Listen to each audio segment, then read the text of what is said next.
এই দেখো আজকে আমি কি নিয়ে এসেছি, কচু শাক। এটা হচ্ছে শোলা কচু।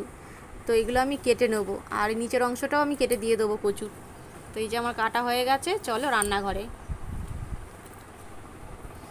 কড়াইতে জল দিয়ে দিচ্ছি, এবারে দিয়ে দেবো ছোলা। ছোলার মধ্যে দিয়ে দেবো একটু নুন। এবারে দিয়ে দেবো কচু শাকগুলো। এটা সম্পূর্ণ আমি নিরামিষ করব। এটা নিরামিষ, যেহেতু আজকে নিরামিষ আমরা খাই, তার জন্য নিরামিষ করব। এটা তোমরা চাইলে পেঁয়াজ রসুনও দিতে পারো, কিন্তু আমি সেটা দেবো না আজকে। অন্যদিন পেঁয়াজ রসুনে যেটা করব সেটা তোমাদের শেয়ার করবো, সেটাও তোমাদের সঙ্গে শেয়ার করব।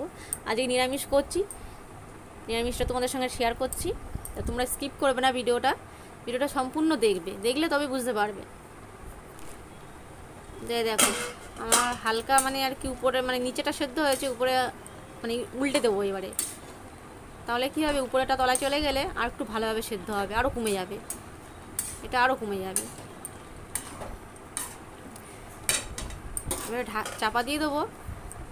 এবার এখানে মশলাতে নিয়েছি আমি, কি নিয়েছি দেখো, এখানে কাঁচা লঙ্কা আর আদা বেটে নেবো। সেদ্ধ হয়ে গেছে, এক কড়াই ছিল, এক কড়াই থেকে একদম একটুখানি হয়েছে, কড়ার নিচে চলে গেছে। তো নাবিয়ে নেবো এটা।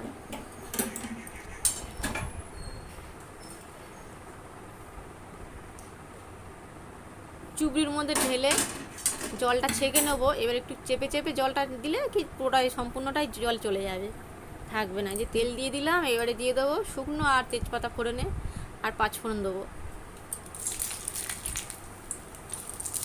খুব বেশি যে মশলা লাগে নিরামিষে তা নয়। এবারে কচু শাকটা দিয়ে দেবো।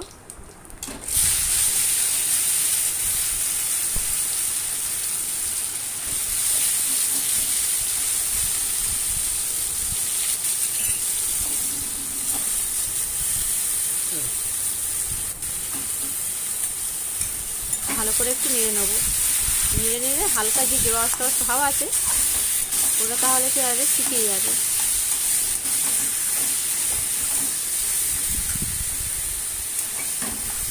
এরপরে দিয়ে দেবো মশলাগুলো।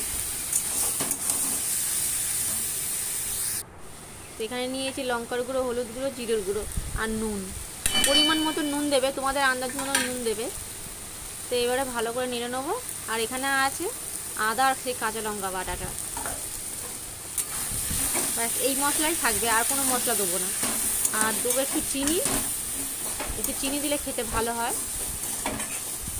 তোমরা যদি চিনি না খাও দেবে না চিনি।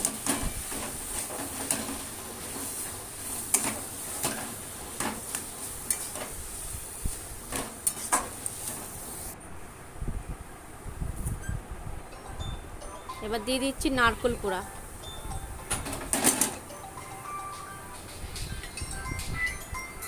নিরামিষ করলে নারকেল কোড়া দেবে, নারকেল কোড়া দিলে তবে টেস্ট হবে।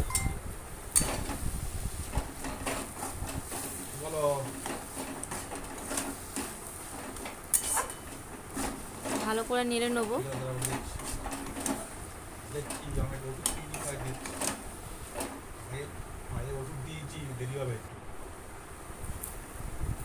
তো এই যে চিনিটা এখন দিলাম। পায়ে লাগিয়েছি ওষুধ।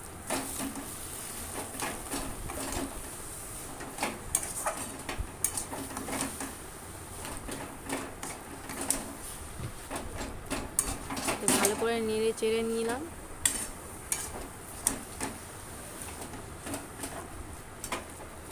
প্রায় হয়ে এসছে, এবারে নাবিয়ে নেবো। দেখো কালারটা দেখো কিরকম চেঞ্জ হয়ে গেছে।